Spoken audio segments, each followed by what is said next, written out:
তো হ্যালো বন্ধুরা, সবাই কেমন আছো? আশা করি ভালো আছো। তো আজকে নিয়ে চলে এসেছি আর একটা নতুন ভিডিও নিয়ে, তো সবাই দেখতে থাকো। তো যাই হোক, তো আজকে আমি তোমাদের সাথে চিকেনের রেসিপি শেয়ার করছি। এখানে চিকেনটা ধুয়ে ম্যারিনেট করা ছিল। তারপর এখানে তেল দিয়ে গোটা গোলমরিচ জিরে দিয়ে পেঁয়াজটা ঢেলে দিয়ে ভাজা করছিলাম, লাল লাল করে ভেজে নেব।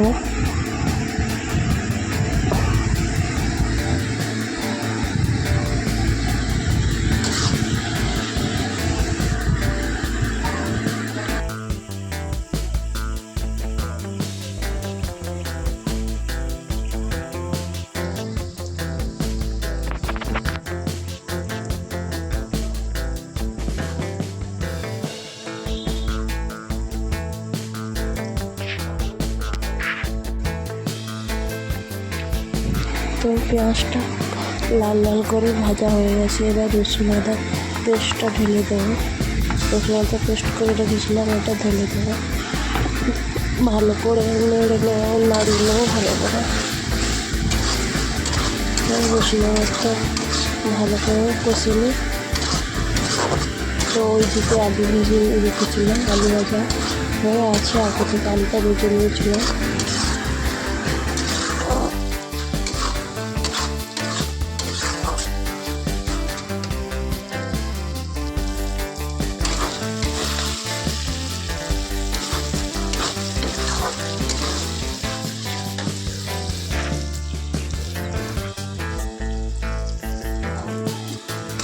তো এখানে রসুন আদাটা ভালো করে কষিয়ে নিয়েছিলাম। তারপর টমাটোটা দিয়ে দিয়েছি। টমাটোটা দিয়ে আর একটু ভালো করে নাড়িয়ে নেব।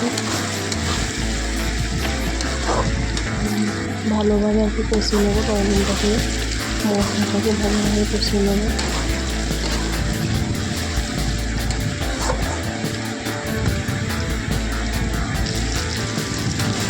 কষা হয়ে গেছিলো, তারপর লঙ্কার গুঁড়ো ও হলুদ গুঁড়ো পরিমাণ মতো দিয়ে দিয়েছিলাম। একটু বেশি ঝাল দিয়েছিলাম, ঝাল মাংস বেশি ভালো লাগে। এবারে তোমাদের পরিমাণ মতো দিতে হবে। এখানে মশলাটা আমি রেডি হয়ে গেছিলো, তারপর তেল ছিঁড়ে গেছে মশলা থেকে। তো মাংসটা জল একটু দিয়ে আর একটু করে ভালো করে মিশিয়ে নেবো মশলায়। তো এখানে মশলাটা রেখে এখানে তেল ছেড়ে গেছে। তো এবার মাংসটা ঢেলে দেবো আর কি। তো যাই হোক, কেমন করে মশলাটা কষা হয়ে গেছে।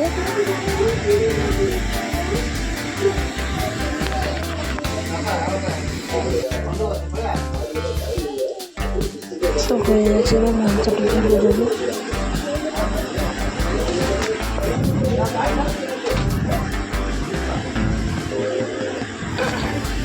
চিকেনটা ঢেলে দিয়ে ভালো করে নাড়িয়ে নিচ্ছিলাম, যাতে নিচে না লেগে যায় মশলাটা।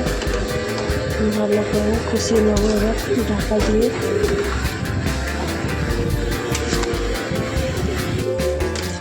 তো এখানে ঢাকাটা খুলে আবার একবার নাড়িয়ে নিচ্ছিলাম মাংসটা।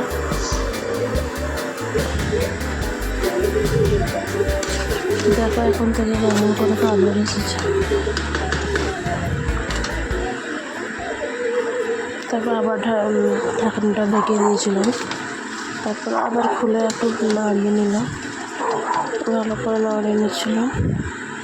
এরপর আলুটা দিয়ে দেবো, ভেজে রাখা আলুগুলো দিয়ে দিলাম। ভালো করে মাংসটার সাথে আলুটা কষিয়ে নেব।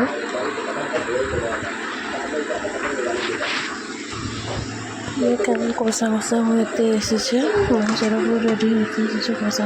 আর একবার ঢাকনা দিয়ে খুলে নাড়িয়ে নেবো।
তো যাই হোক, এখানে আমার মাংস কষা রেডি হয়ে গেছে পুরো।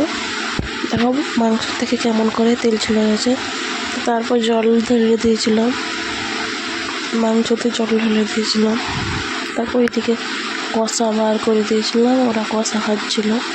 আমার ছেলে বসে ওখানে কষা খাচ্ছিল। এখানে মাংসটা ফুটছে, মাঝে মাঝে আমি একবার নাড়িয়ে দিচ্ছি, না কেননা কড়াইতে লেগে যায় তো নিচে মশলাগুলো, তার জন্য।